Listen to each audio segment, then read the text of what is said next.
Okay, hello everyone. I think we'll take the opportunity now to get started.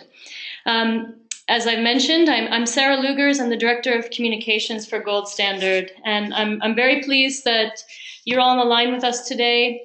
We're hosting today's webinar based on such a great response from a session we hosted a few weeks ago, and we made the decision to amend the format slightly so that we can encourage more audience participation. So I look forward to hearing back from you during the session as well. Just a bit of context first. As we all know, the adoption of the Paris Agreement for climate change and the Sustainable Development Goals at the end of 2015, more and more organizations are making increasingly ambitious climate strategies and are starting to align more and more their objectives with the global goals. So we have a very clear vision as a society. But with this great ambition, we're asking ourselves, how do we get from here to there most effectively? And most importantly, making the most of our investments in both climate and development. And also, how do we measure progress and ensure we're getting there fast enough? So again, very pleased to have you with us here today to talk about an exciting new initiative. And it's so new, in fact, that this session will be used to help shape the initiative over time and make sure that it's tailored to a broad range of needs. So I'll step through the agenda. We'll have an introduction to Gold Standard for those of you on the line who are not very familiar with us, and an overview of Gold Standard for the Global Goals. And then my colleague Subi Mehta from the Global Alliance for Clean Cookstoves will talk about the challenges and the benefits of clean cooking technologies and taking a deep dive into that transformative space. And then from there, I will jump back on the line and I will talk about some of the SDG impacts that are relevant in this context in the clean cooking sectors. And throughout, we'll have a series of polling questions so that you can provide your feedback in real time. And then finally, we'll open up the floor to discussion, hopefully leave quite a bit of time for that so we can hear from you and answer any questions that these might raise. So let's first start with the first polling question. Someone has already asked if they can see the list of participants, but what we can do is ask you to let us know who you are. What type of organization do you represent? You'll see the polling question here. This is the first of several throughout the session. If you can select now the type of organization you represent, we can share back this data with everyone on the line. We see 53% have voted, 59%. We'll give it just a moment.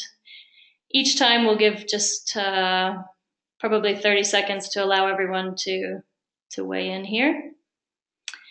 Okay, we'll close the poll. And we see that we have the greatest, again, the greatest participation of other, but a fair number of corporates, impact investors on the line. Glad to see that we have some from the government and public sector as well. So thanks for that. Let's then move forward, and I will give you, as promised, an overview of Gold Standard. Gold Standard was born in 2003, following the first climate regime, if you will, after the adoption of the Kyoto Protocol, when a number of international NGOs were recognizing that the UN's clean development mechanism was falling short on the second part of its mandate, which was to bring development to climate interventions.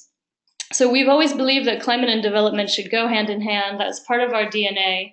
And it's what we're working to take to the next level and make fit for purpose in the context of the Paris Agreement and the global goals. So with that backdrop, we're very excited to be launching this year Gold Standard for the Global Goals. In fact, this standard is currently in its second and final consultation, so we can distribute a link to this following the webinar for those of you who would like to really dig into the details of this standard. But what it is a holistic, integrated standard to both quantify and certify impacts to the Sustainable Development Goals. It's a re-engineering of gold standard's previously disparate standards from energy, land use, and water into one holistic integrated standard. So it's a framework for virtually any type of climate and development project, from renewable energy, let's say, to clean cooking technologies, which we'll explore today, and even into the wash sector for water access and hygiene. So we'll take a look at how these multiple impacts can be quantified and certified to help funders meet their objectives to deliver on climate action and also contribute to the SDGs. So why a standard? Why certification? The key reasons that certification and a standard are important in this context is to ensure the highest levels of credibility and to proactively manage any risks and maximize positive outcomes as projects become more complex and are implemented at greater scale to reach the ambition of the Paris Agreement and the SDGs. So this can not only protect against negative impacts on the ground, but it also protects project developers and the funders of these projects from accusations of greenwashing and from negative unintended consequences. So you can see here a list of features that are hallmarks of gold standard for the global goals that could be interesting to those looking to use their funding dollars to contribute to the low carbon transition or to the SDGs. Features like a required local stakeholder consultation, strong safeguards, and being backed from a network of civil society endorsements really can lead to credibility and rigor at the standard level. And with these robust requirements that you see listed here, we can then apply a number of methodologies to quantify and certify SDG impacts on the ground. And that's what I'll walk through now. But first, a moment to recognize the sponsors of this initiative. We're very grateful to the Climate and Clean Air Coalition and the Global Alliance for Clean Cookstoves for their support in this market assessment. It's a research phase that we're in now in support of Gold Standard for the Global Goals to understand how funders are interested in supporting these impacts and being able to take that to scale over time. So with this, I'd like to introduce Sumi Mehta from the Global Alliance for Clean Cookstoves, who can outline the problem and solution related to clean cooking interventions. Hi, hello everyone. Thanks for joining. So we are actually very, very excited here at the Alliance to be partnering both with CCAC and also with the Gold Standard Foundation, really moving forward with this kind of broader focus on the global development goals, particularly where clean cooking is related. So as you may be aware, still around 3 billion people who are cooking and heating their homes using open fires, traditional stoves, and fuels on a global scale. And just to put that in context, that actually means that there are probably more people who are exposed to household air pollution and the impacts of traditional fuel use now than there have been at any time in human history. Next slide, please. And so, there's a range of impacts that occur as a result of kind of the more traditional cooking. We know, for example, that inefficient cook stoves are responsible for around 1/4 of black carbon emissions. So, very key short-lived climate pollutant, which really has negative impacts, of course, on health, on food security, agricultural yields, global warming, ice and snow melting, as well as weather patterns. And this is likely to be, particularly in terms of the climate angle, really the second most important contributor to global climate change, just beyond carbon dioxide, for example. Next slide. I think the good news, though, is that beyond the magnitude of the problem, we know that clean cooking is actually really a central component to really achieving many of the global development goals.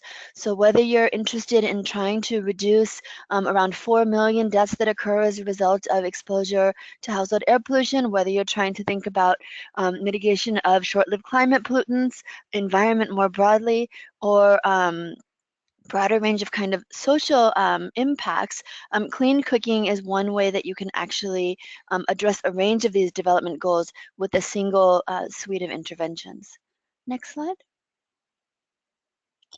And as we're thinking about this, I think it's very important for people to keep in mind that something that might be clean for health is not necessarily the same thing as something which is considered green for the environment or to achieve kind of climate benefits. And so as we're thinking and developing different types of methodologies and different approaches to really be able to quantify the different impacts that that you'd like to see here in terms of global development, it's really important to get a sense of what types of impacts could be delivered by different types of interventions, different stoves, different fuels, and also different ways of actually taking these to scale. Next slide. So really, I mean, there's a lot of interest, I think, in being able to really get a sense of, what is really going to be the best way to kind of think of the range of different impacts that you can get as a result of clean cooking. If you just think of a couple examples here in terms of being able to already quantify, impacts on traditional verified emission reductions, also on impacts on black carbon, on health with the new methodology to look at dailies averted, and also work that's ongoing now to develop more methodologies around the social impacts. I think that what we need to think about then are really a few key questions. Who are the different buyers for these different kind of charismatic credits?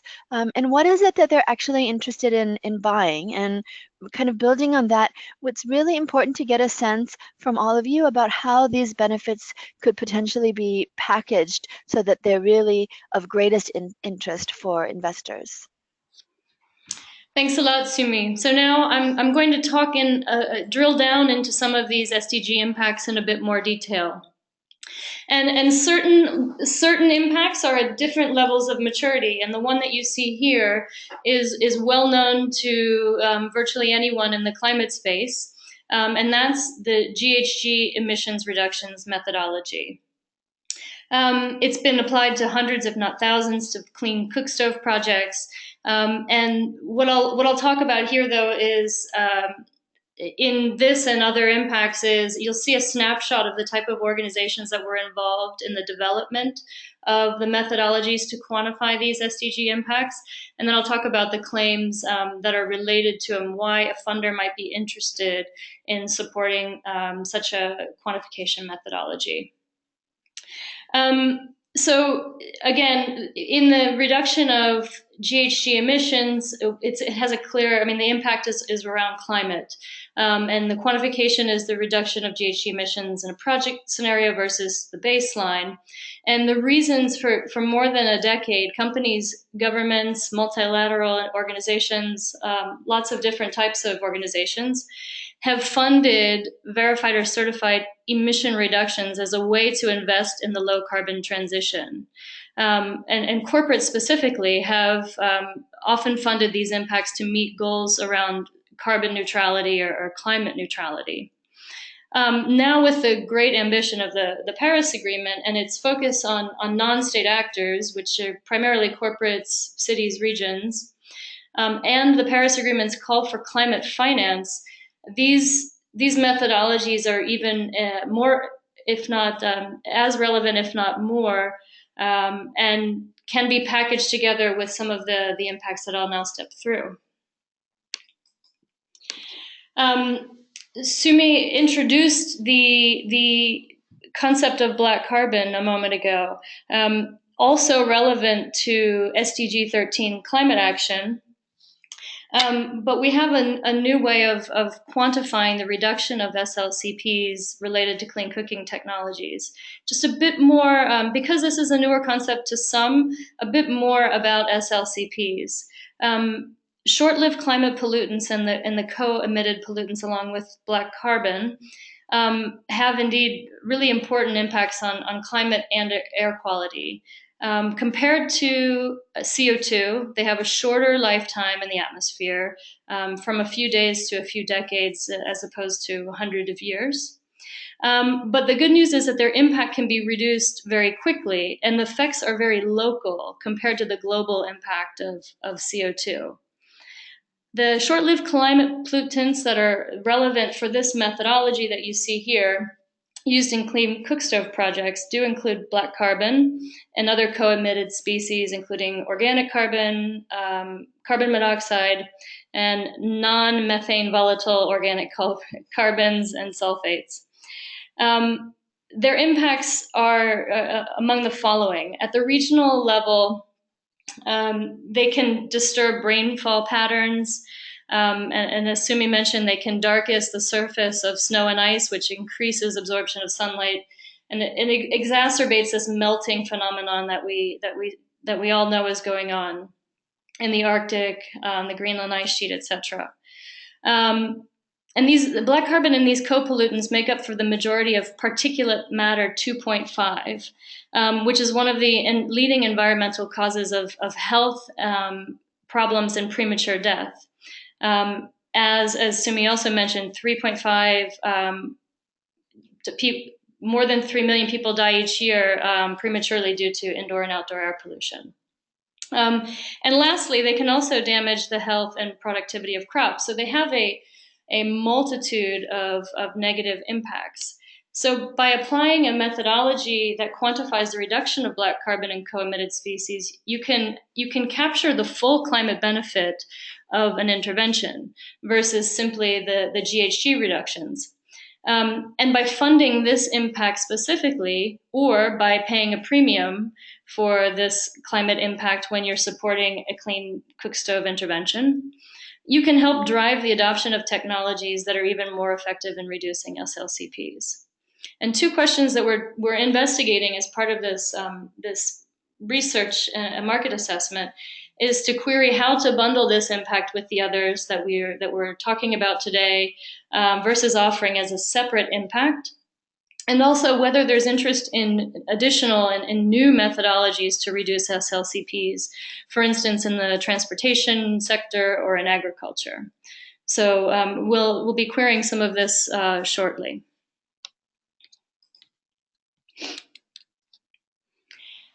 So we've talked already a bit about health. So how do we quantify health impacts related to clean cooking technologies? The real sea change here with this new methodology is moving from what we knew as a correlation to understanding the real causation and having a very specific measurement and associated economic value that come with reducing SLCPs and improving indoor air quality. Because the negative health impacts associated with indoor air pollution, such as cardiovascular disease, respiratory disease, lung cancer, etc., lead to disability and even in premature death, as we've noted. And in fact, exposure to particulate matter 2.5 is considered to be the dominant contributor to the overall disease burden from air pollution, no matter what the source. And that disease burden, in turn, represents real economic costs to society and to government. Just as an example, in a pilot intervention in Laos, this disease burden represents 3.5 of the GDP of Laos, which is a tremendous number. So to address this issue, we've worked with some of the organizations you see here to define how to effectively measure the health benefits in context of a metric of averted disability adjusted life years, ADALYs for short. which is a measure of reductions in years lost due to health, disability, or premature death by reducing household exposure to particulate matter through interventions like clean cook stoves. This methodology can be applied at the launch of Gold Standard for the Global Goals at the end of this summer, just to give you an idea of where we are in development. And indeed, the metric of 8 dailies could apply also. We're looking at how it might apply to cases like urban air pollution, so outside of the home environment, or for instance, to wash projects. Another key SDG where clean cook stoves and clean cooking technologies can have a tremendous impact is in related to SDG 5, gender equality. So this is this work stream at Gold Standard under Gold Standard for the Global Goals is a bit behind in development relative to 8 dailies, which the methodology has already been published, and as I mentioned, will be able to be applied to projects later in the year. But gender is an SDG impact that's among the most cross-cutting. It has, it's multifaceted, multidimensional, and arguably more complex. So where we are in the process is to begin with a scoping exercise to identify, what are the most relevant and potentially highest impact metrics that we can track relative to gender equality. The results of the scoping exercise is suggesting a two-pronged approach. On the first level, it's to strengthen gender awareness at the requirements and safeguard level of Gold Standard for the Global Goals. So in practice, this means that all Gold Standard for the Global Goals projects will be required to take special care to maximize any potential benefits related to women among their stakeholder audience, and will then be able to claim to be gender aware. And then at the impact quantification level, we're looking at specific metrics. They're shaping up to be those that you see here around women's economic empowerment, the reduction of time poverty, and women's voice and agency. Working groups will be put together to assess how to take these forward, but it makes this a perfect opportunity for those of you on the line and those who are looking to fund impacts to give an indication of where the interests lie. It's also worth noting here that there's an obvious opportunity where Gold Standard for the global goals can act as an umbrella or a meta standard, if you will, a framework that can recognize methodologies or approaches outside of those that we develop ourselves, so that we can, in the spirit of collaboration and not reinventing the wheel, we can recognize the good work that's being done by others, if it can meet the level of requirements and safeguards that are part of the standard. And then last but by no means least, related to SDG 1, zero poverty, we're looking to develop a way to designate projects, any Gold Standard project, cook stove or otherwise, that are serving the most vulnerable populations. While we recognize that there's potential to develop more specific measures of poverty reduction, we also recognize that some funders, just as an example, those who are supporting cook stove projects today by buying carbon credits, they might also be interested in making sure that their investment is supporting these most vulnerable populations. So by developing what we're calling as a placeholder, a pro-poor flag, or a way to designate those projects in serving communities that are a certain percentage below the poverty line, it's a way to quickly deploy a marker to distinguish these projects. Some more information to come on that as well. And those are where we have actual work streams in development, but it's clear that Gold Standard projects, cook stoves in particular, deliver additional benefits that can easily map to the SDGs. These two could be taken forward as impact quantification methodologies for a host of project types and within cook stove interventions themselves.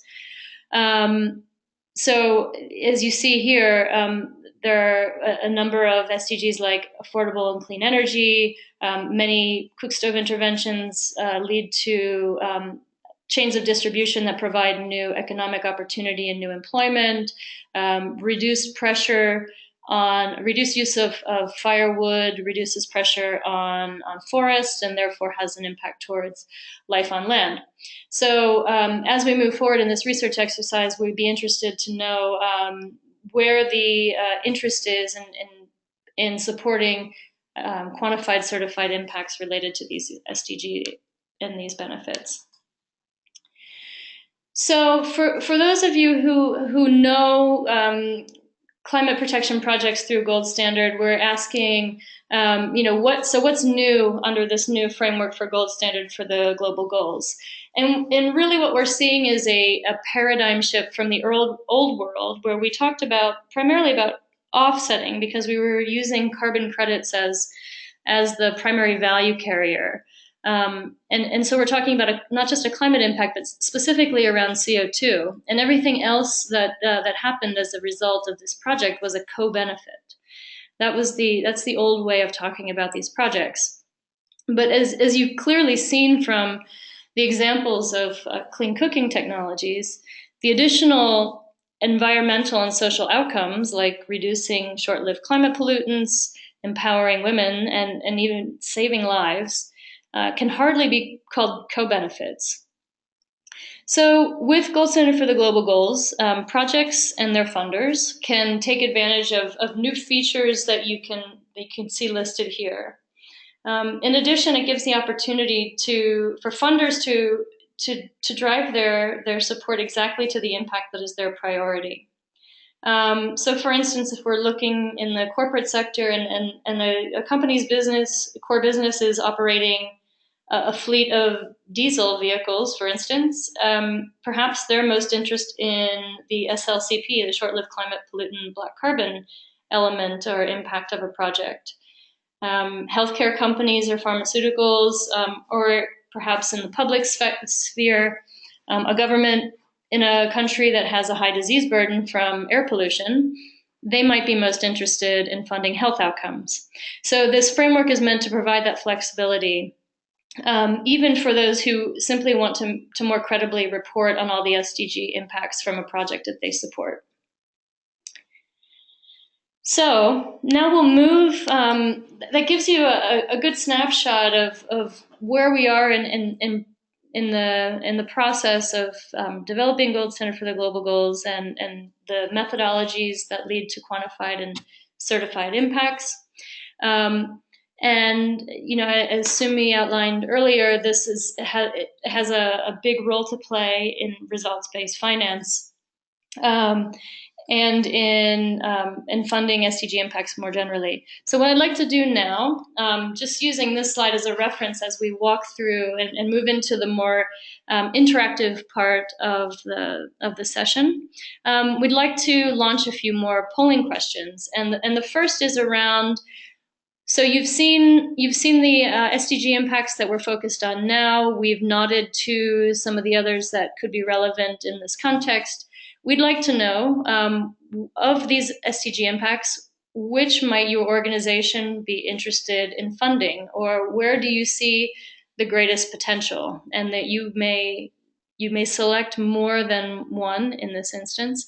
And please note that the follow-up question will cover other SDGs, so you aren't limited to just 1 through 6 here. So just to give another few seconds to allow people to vote.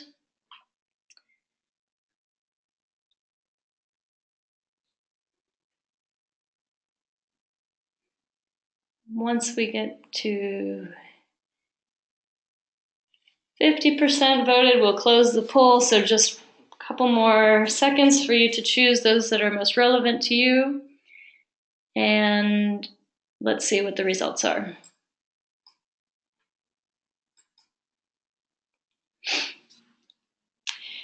We see a pretty good distribution along the SDGs, interest in poverty, pretty equally distributed between poverty, health, gender, and water as well. That's really good information to have. And so let's go then to a second set of SDGs and have a look here at the second side of the spectrum around energy, jobs and economic growth, and then the two different aspects that we've outlined here around climate action, both relative to GHG and also short-lived climate pollutants, black carbon, and impacts on life on land.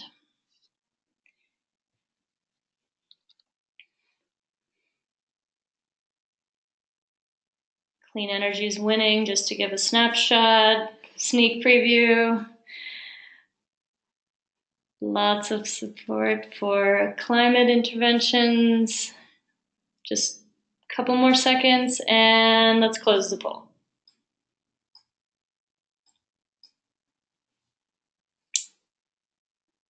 So a lot of interest around clean energy, which has quite a synergy with the climate impacts around SDG 13, both the GHG reductions and SLCPs.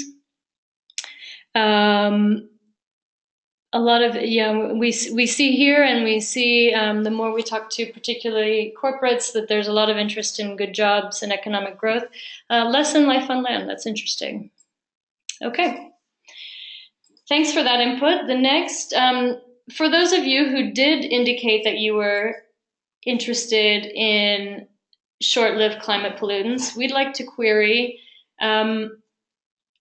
as I outlined earlier, they have a dual benefit, if you will, in terms of the short-term climate impact and also to contributing to good health. So if your organization might be interested in SLCPs, which is the driver?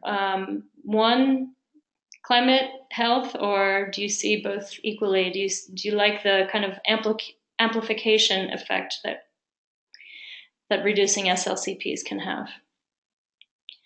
Just give this another second because I appreciate that not everybody had prioritized SLCPs. So let's close the poll. Both equally. So it sounds like people are interested in getting the kind of dual leverage from reducing SLCPs, which makes a lot of sense. So as you see in the slide here, we've outlined results-based finance, which allows you to, if you're interested in funding an outcome, to do so on a performance basis. So having verified and certified outcomes, is there additional value in using results-based finance to drive change? As opposed to funding a project up front and being hopeful that the project accomplishes what it's meant to. I'll give just a second.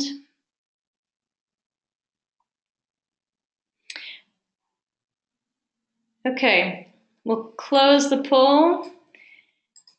Resoundingly, there is value seen in results-based finance. It will be great to, when we move to the discussion, when we open the floor for questions, it'll be great to hear from those of you who didn't see that added value, to explain a bit why, and for those of you who do support it, to see what your further thoughts on it. And then we talked about how we wanted to package, Sumi outlined it, how is it most interesting to just focus on the one impact that is your priority? So if you've talked about the climate impact of SLCPs, do you want to be funding only that?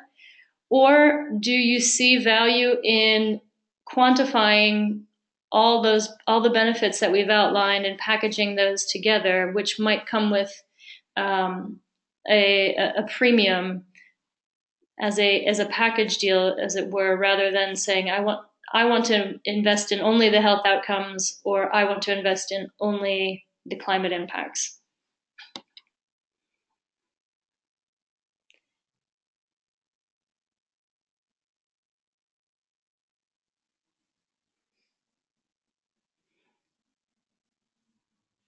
Okay. The results show that bundling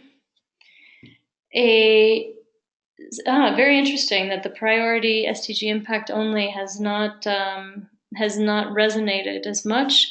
There is energy around bundling together with the VER, so with the long-term climate impact, if you will, and quite a bit of support for the certified impacts package together, which leads well to the next question, which is,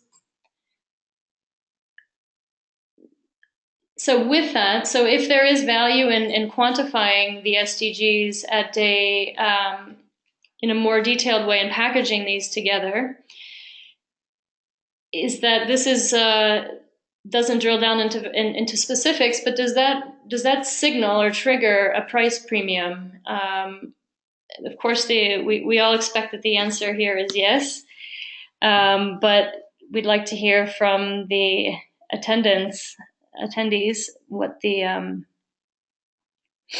input is here.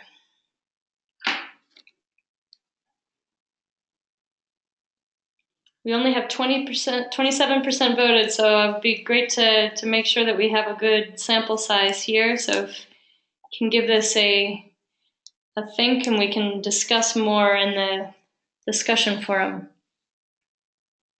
Okay. So we see 69% say yes, 31 say no. I'd like to hear from those 31% in the discussion forum. Okay, so thanks very much for that input. We're going to move on now to just a few more highlights before we have a couple additional questions, and then we open it up to the floor. Just a quick summary that you can see clearly here that that these types, supporting these projects and bundling impacts together will allow funders to have a really broad impact that really hits the intersection of climate and development, and can really add as a kind of an amplification effect on the dollars. And specifically, it's become quite evident in our engagement with stakeholders that understanding the economic value associated with these impacts is also very useful. So to take that a step further from quantifying impact and progress to SDG targets, we can also estimate today, and we will be able to quantify more precisely under Gold Standard for the Global Goals, the value that supporting these impacts creates for society. So this graphic that you see here is based off of a 2014 an independent assessment of the value created by these different impacts that we've outlined per one unit. So the unit that, as I've mentioned before, the value carrier was always a carbon credit. So if you see here, the assumptions made here were that 500 carbon credits, or VERs, verified emissions reductions, were sponsored or funded at $10 per carbon credit. And what that leads to, the amplification impact, it leads in the manufacturing and distribution of cook stoves, creates an additional $1,500 worth of value in relation to SDG 8, financial savings from reduced fuel use. Per 500 credits would create almost $50,000 in additional impact towards poverty reduction, and then you can see also the impacts towards health. So what we'll look to do in the future is to allow these figures to help funders report on the value created, and sometimes work on the front end to build the business case to support a project in the first place.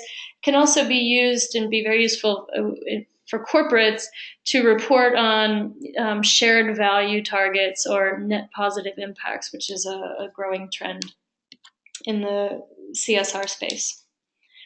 And then we'll end here, finally a word for governments. Our our key differentiation, again, is bringing climate and development hand in hand. And so what we believe is very useful for donor countries, that they can ensure that climate and development finance is under strong governance. So that rigor that you see at the standard level ensures strong governance of climate and development finance. And also it leads to, as we've said again and again, not just one single impact, but multiple impacts, and now has the capacity to report more credibly and precisely on what those impacts are. And for host countries, it's equally important because we recognize that climate action has to benefit a host country's constituents. So improving air quality or reducing GHG emissions is more important in terms of its impact on air quality potentially and health than it is because of a target for global climate action. It also can help host countries make their projects investment ready through demonstrating, again, the good governance, but also ex ante quantification of impact. And it can help you build the case for more ambitious climate action. So with that, I'd like to close with just a couple more polling questions related to that content. The first of which is what value do the attendees on the phone see for being able to communicate the economic or the dollar value created by supporting climate actions or funding these SDG impacts? How important is it for you to have that dollar figure from the graphic shared just a couple slides ago? Is that a nice to have, or is that that's critical path must be able to understand that impact in order to motivate action?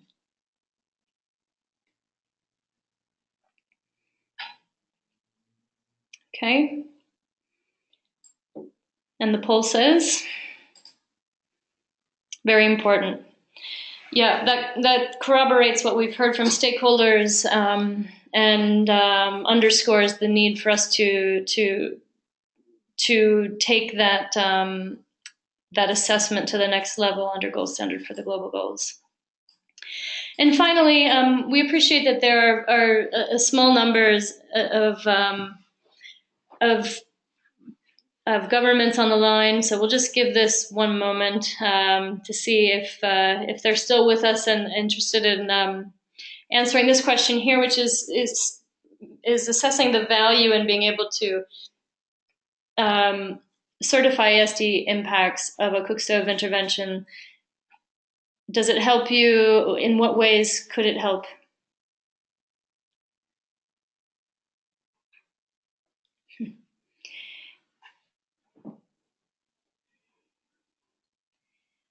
Okay. Recognizing that this is a limited number, we'll just share the numbers will be fairly evenly split. So still a nice data point to have. So with this, I'd like to move to the just a quick snapshot of timing, so before we move to the Q&A session.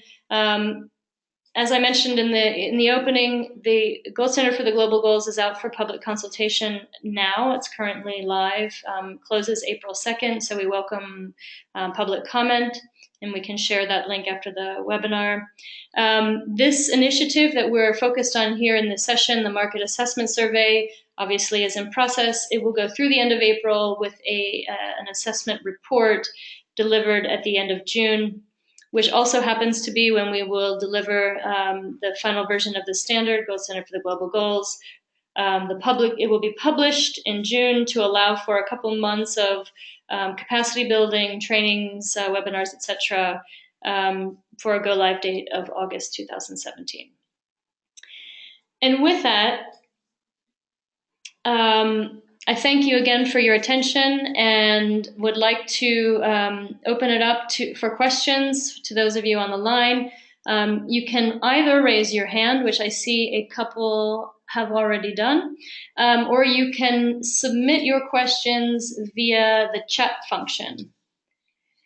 So I see now that, and apologies in advance for the poor pronunciation, I see Pugazenti Danajayan. If you would like to ask your question. Yeah. No, thanks. No questions. Okay, an accidental Yeah, hand. fine. Yeah. No problem. Any other questions, or shall you? Okay. Martin Dilger, the floor is yours.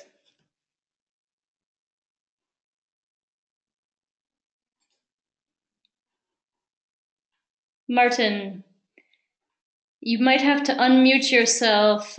We don't hear you yet, if you are indeed still intending to ask your question.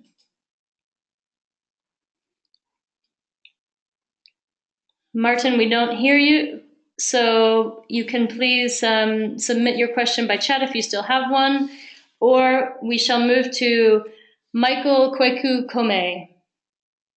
Would you like to share your question with the group? Yes. Yes. Can you hear me? Yes, we can. Thanks. Can you hear me? Yes, we can. Go ahead, please. Yeah, all right. We have a testing center, and we lack some other facilities that can do the methane and the black carbon stuff like that. How do we get funding to upgrade those things so that we can verify and test whether stoves are really efficient for golden standards or for carbon credits facilities. So you're interested in whether your intervention is eligible for applying the black carbon methodology, is that correct? Yes, so I'm asking for improvement in what we have now to verify for those interventions. I think what probably makes sense, if you're talking very specifically about applying that to your project, I think it's best for us to follow up after I can connect you with our technical team, who can walk through the methodologies with you and identify what makes best sense in your context. Does that sound okay? We'll note you down for a follow-up, if that's okay. Thank you very much. Thank you. Okay. Jana or Yana Dalan, would you like to share your question? Could you introduce yourself and the organization you represent before sharing your question, please?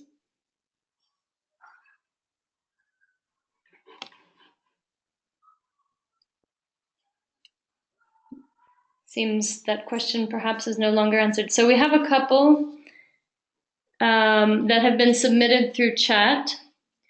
How can a project be certified with Gold Standard? What kind of support does the Gold Standard Foundation provide to project developers seeking Gold Standard certification?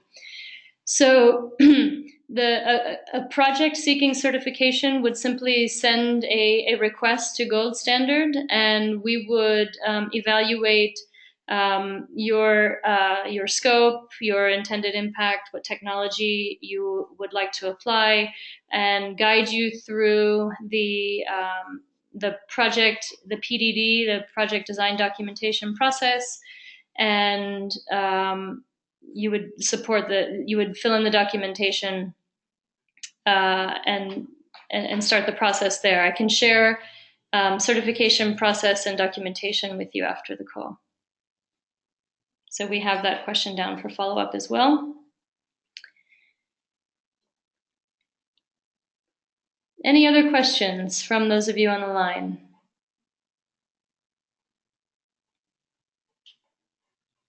I don't see any other hands going up.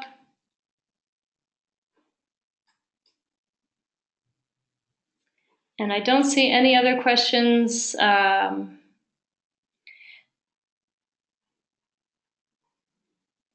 So perhaps, so let's see, hold on, we do have, yeah, so there's a question from Natalie Evans asking, can you explain shared value targets or positive impact trends? I'm happy to give an overview on that. There are some initiatives, particularly in the corporate space, that are encouraging companies to, as they say, to value their externalities, which is complicated language for understanding the real impact of their operations. So understanding in the carbon context, this is quite advanced. There's a lot of life cycle assessment for products, and also corporate footprinting to understand a corporate's climate impact.